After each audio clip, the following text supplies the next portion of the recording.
I can't be hypnotized, but you can try. This is what a lot of people say to me when I tell them that I practice hypnosis. And I think everybody has experienced trance, because I think it's almost impossible to pay attention and be totally present and in your conscious mind 100% of your waking life.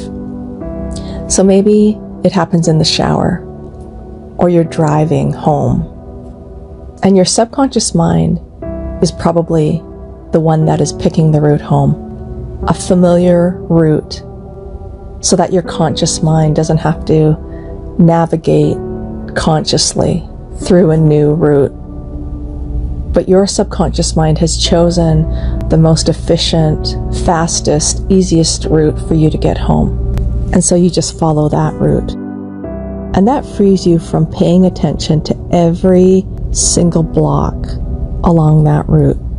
Because on your way home, you may be thinking about the day you had at work, or you're looking forward to the evening that you're going to have. And what allows you to think about those things while you're driving is your subconscious mind.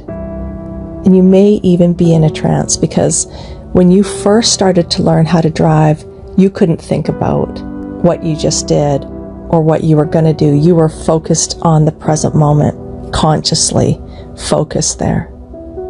But now there's something that kind of just drives the car for you and gets you home safely as you do other things, as you think about other things during your ride home.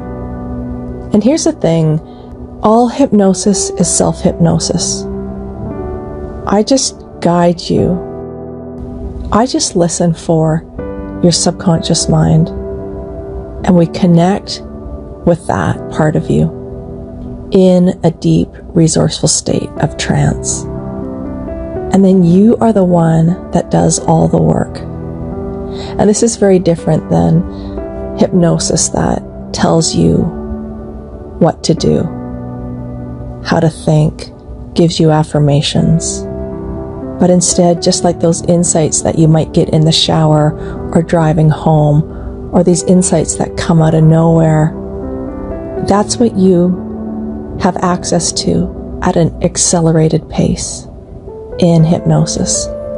So if you're saying that you can't be hypnotized, I'm wondering where that comes from. Have you actually tried hypnosis?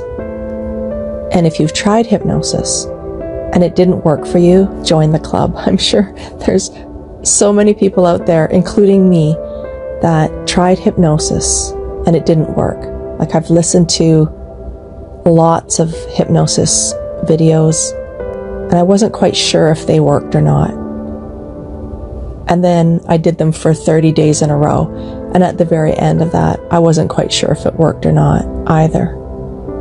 Or maybe you've listened to a pre-recorded, generic, pre-scripted hypnosis video or audio, and let's say it helped you fall asleep, but then you had to listen to it the next night when you couldn't fall asleep, and the next night, because it didn't really solve the problem of you not going to sleep. It was just kind of like a audio version of a pill that you take to fall asleep, that you need to take over and over, because what's underlying your inability to fall asleep is probably something deeper in the subconscious. And so if you have problems, persistent problems, that's where you have to go to solve those problems, because what you're doing consciously, like listening to the hypnosis audios or taking the medications, isn't working. It's just getting rid of the symptom temporarily. And I think that's the big word, temporarily.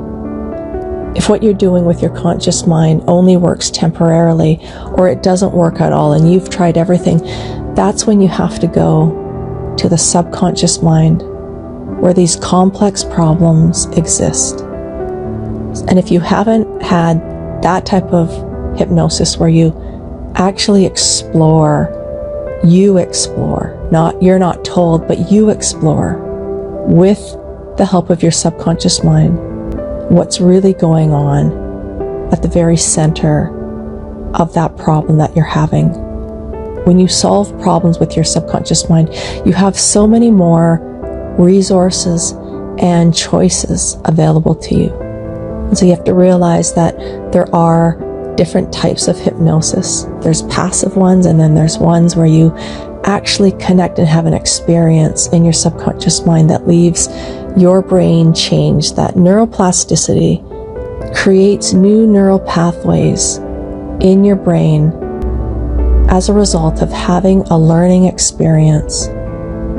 It's kind of like the Matrix, where I've seen clients who lack confidence go into a deep, resourceful state, and then they come out and they go back to work and they're just confident, and they're not quite sure where this confidence is coming from, because they've connected with these resources and choices. Now that client has a choice to be confident when they didn't have a choice before. They only had this one way of being at work. So you probably have gone into trance. Maybe it was even staring at a birthday candle before you blew it out. Or you're just on autopilot somewhere.